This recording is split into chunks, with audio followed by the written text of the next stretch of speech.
Good afternoon. We'll call the meeting to order. We respectfully acknowledge that the Township of Algonquin Highlands is located on Treaty 20 Mississauga territory and in the traditional territory of the Mississauga and Chippewa Nations, collectively known as the Williams Treaties First Nations. We also acknowledge a historic shared presence of other Indigenous nations throughout the area. We recognize these original inhabitants as the stewards of its lands and waters since time immemorial. The following meeting of the Committee of Adjustment is a public meeting to consider development proposals that don't comply with the provisions of the Township's comprehensive zoning bylaw. My name is Liz Danielson, and I'm the chair of the committee. And I'd like to introduce you to the other members of the committee today. We have John Rogers, public member, and Christine Sharp, public member. Also, in addition, we're joined by our planner, Sean O'Callaghan, and our chief building official, Greg Moore. Mr. O'Callaghan will provide a brief overview of our application, after which the applicant or his agent will have an opportunity to address the committee. Following this, anyone else who wishes to speak to the application, either in support or against, will be given an opportunity to do so. The committee will then discuss the proposal and be given the opportunity to ask questions of both our planner and the applicant. The committee will then vote to grant, refuse, or defer the proposal. Could I have a mover and a seconder to approve the agenda today? Member Sharp, Member Rogers. I'd like to add one item under new business, just dealing with the nature of our decisions, how we do the decisions. Sean and I think have just received some information recently that would indicate we might want to take a look at that. So I just would like to discuss that briefly. Okay, so that would be approve the agenda as amended.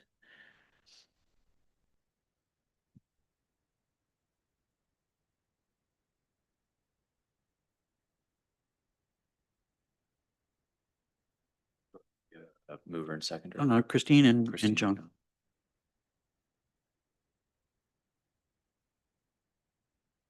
Moved by Christine Sharp, seconded by John Rogers. Be it resolved, the Committee of Adjustment hereby approves as amended the meeting agenda of November 28th, 2025. All in favor? That's carried. Thank you. Could I have a mover and a seconder to approve the minutes of October 31st? Member Rogers, Member Sharp. Moved by John Rogers, seconded by Christine Sharp. Be it resolved, the Committee of Adjustment hereby approves as circulated the meeting minutes of October 31st, 2025. All in favor? That's carried. Is there any disclosure of pecuniary interest or general nature thereof? Hearing none, we have one application today for a minor variance by Sheedy. Thank you. This property is located at 1169 Jones Road. The lands are zoned shoreline residential 1 and environmental protection and designated waterfront in the official plan. The lands are approximately 1.24 acres in area with 91 meters of frontage on Couchog Lake. Surrounding uses are generally shoreline residential, and the lands are currently developed with a dwelling, sleeping cabin, 2 sheds, and a dock. The applicant is proposing to allow for an open deck and a landing addition to an existing deck on the front of the dwelling with a proposed 0.66 meter setback from the high water mark. The proposed deck will project off the side of the existing deck, and a staircase and landing will be required to accommodate pedestrian access to the existing dock. The existing dwelling location and existing site infrastructure, including a driveway along with topographical constraints, do limit the available building location for a proposed deck and landing that would comply with the zoning bylaw. The following minor variance is being requested, and that is from section 4.2.7D of the zoning bylaw to reduce the minimum setback from the high water mark from 12 meters to 0.66 meters. For the purpose of constructing an attached open deck and landing. Notice of the application was posted on the property, posted on the township website, circulated to the County of Haliburton, the Couchog Lake Property Owners Association, and property owners within 60 meters of the subject lands. No objections have been received, and staff are recommending approval of the proposal with the following conditions. 1, that appropriate construction mitigation measures be implemented, including the erection and maintenance of silt fencing between the proposed building and the shoreline, And two, the deck and stairs being constructed in accordance with the site plan attached to staff report PL 12825. Thank you. Do members of the committee have any questions for Sean? No questions. Is the applicant present?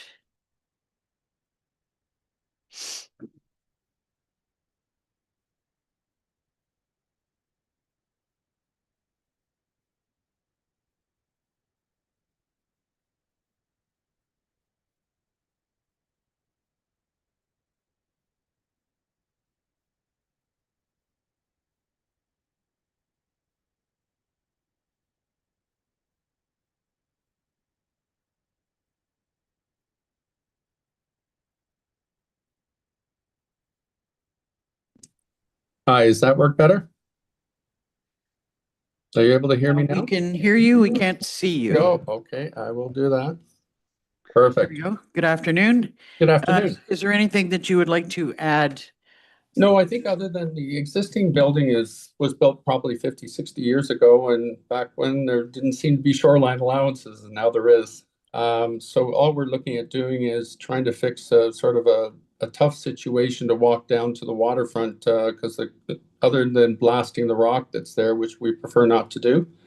And we do need to actually replace the entire deck that's there now because it's been around for 50 years and provide a better base for it, appropriate base.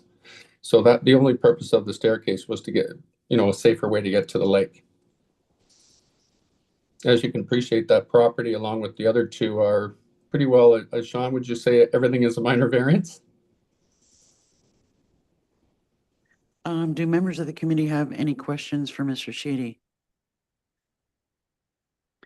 I will say I'm a little concerned about the amount of development so close to the water's edge, but I do agree with the planner's recommendation myself. So if there are no questions or concerns, could I have a mover and a seconder to approve the application? Member Sharp, Member Rogers.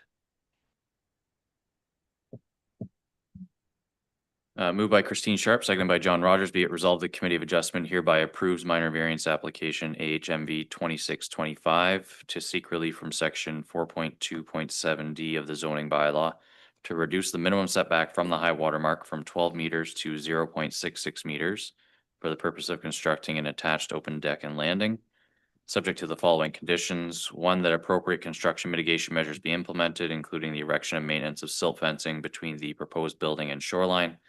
And two, the deck and stairs be constructed in accordance with the site plan attached to staff reports PL 12825. All in favor? That's carried. Just a note, your application has been approved, but there is a 20-day appeal period, so no construction until that time is on past. Meanwhile, good luck with your project. Yes, thank you very much.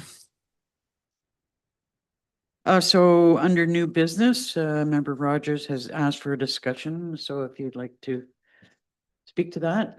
Yes, there was, the Ontario Association for Committees of Adjustment had a series of lunch and learn sessions, and one of the sessions that we had was a session that dealt with a court case, and this is court case versus board, a board case that said that essentially the standard form report is not good enough or standard form decision is not good enough to be sustainable in a court challenge. And it was now this was a huge case, big players that were involved. So they were obviously well lawyered and that sort of thing. But I was thinking that we might want to reconsider how we do our decisions, so that and what the court said was that you need to give more reasons in a court decision. When the decision is made, they say that you're found guilty, or you're found that They're looking for rationale. They want the rationale to be established.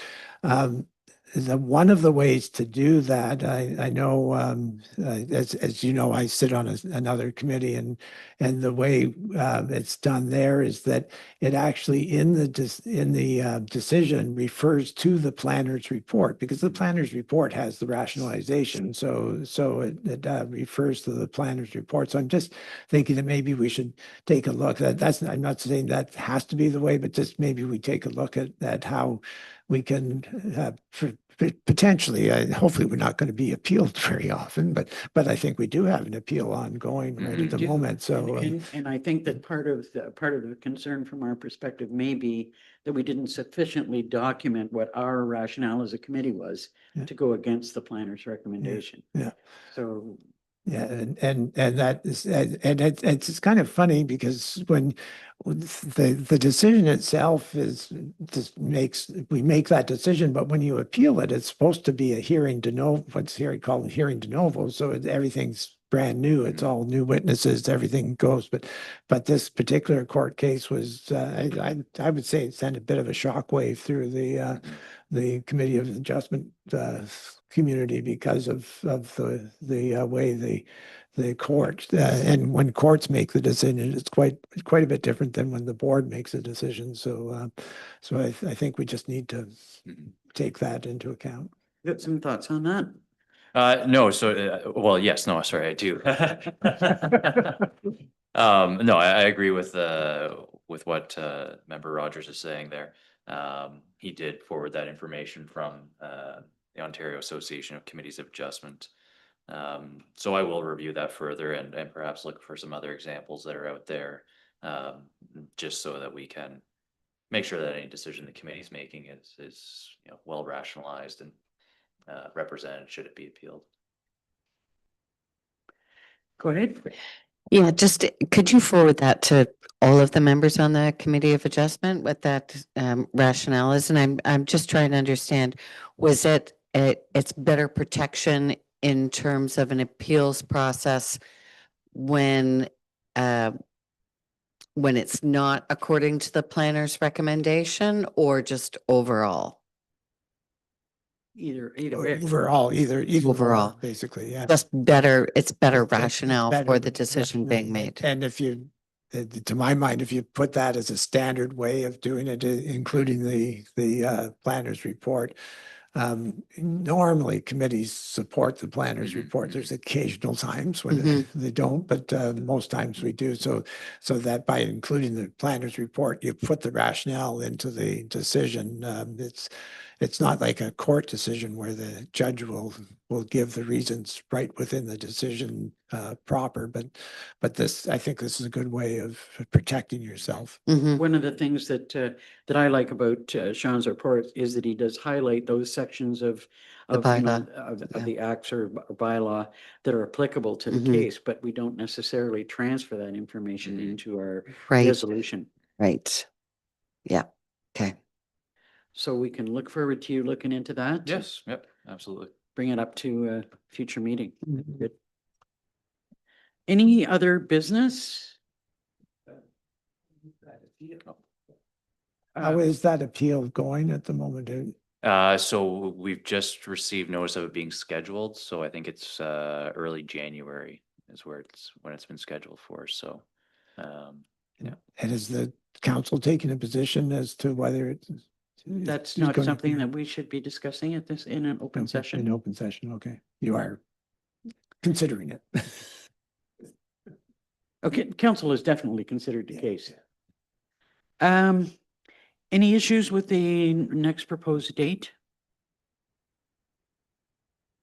Okay. Hearing that, then I guess I'd ask for a motion, a mover and a seconder to adjourn. Members Sharp and Rogers.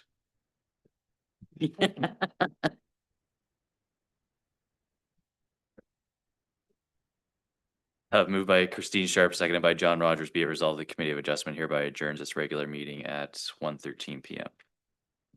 All in favor? That's carried.